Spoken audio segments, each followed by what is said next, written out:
लग्न होत नसल्यामुळे बुलढाण्यामध्ये 5 दिवसात 2 तरुणांची आत्महत्या। गरिबीमुळे तरुणांची लग्न न होणं झाली आहे गंभीर सामाजिक समस्या। परतवाडा लैंगिक अत्याचार प्रकरणामधील आरोपी अयान अहमदची पोलिसांनी काढली धिंड। अचलपूर पोलीस ठाण्यामध्ये नेऊन केली चौकशी। इतर आरोपींची देखील झाडाझडती। टिटवाळ्यामधल्या ड्रग्ज झाडीसाठी पोलिसांनी लढवली भन्नाट आयडिया। महापालिकेचा सर्व्हे म्हणत केला अश्विनी पॉलच्या घरामध्ये प्रवेश। कचऱ्याच्या डब्यामध्ये लपवले होते 6 कोटींचे ड्रग्ज।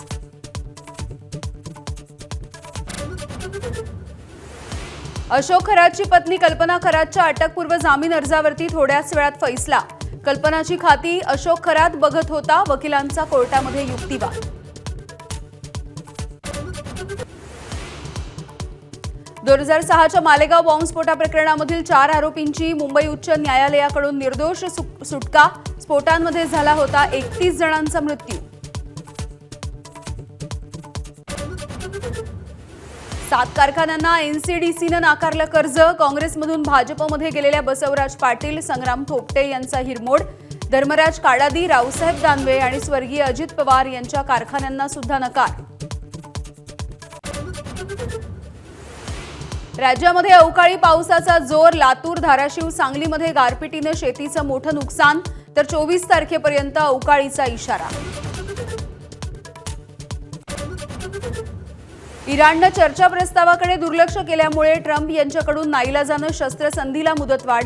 ट्रम्प यांनी मुनीर यांच्या मार्फत पाठवलेल्या संदेशालाही शेवटपर्यंत इराणचा प्रस्ताव नाही।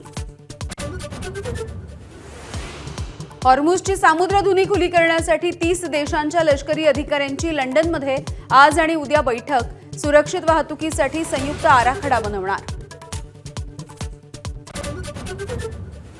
आणि अभिनेता रितेश देशमुख आणि जनेलिया देशमुख एसटीचे ब्रँड अँबॅसेडर। दोघांसोबत एसटी महामंडळाचा 5 वर्षांसाठी करार।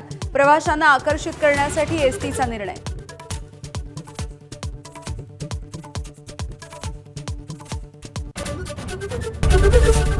एबीपी माझा, उघडा डोळे बघा नीट।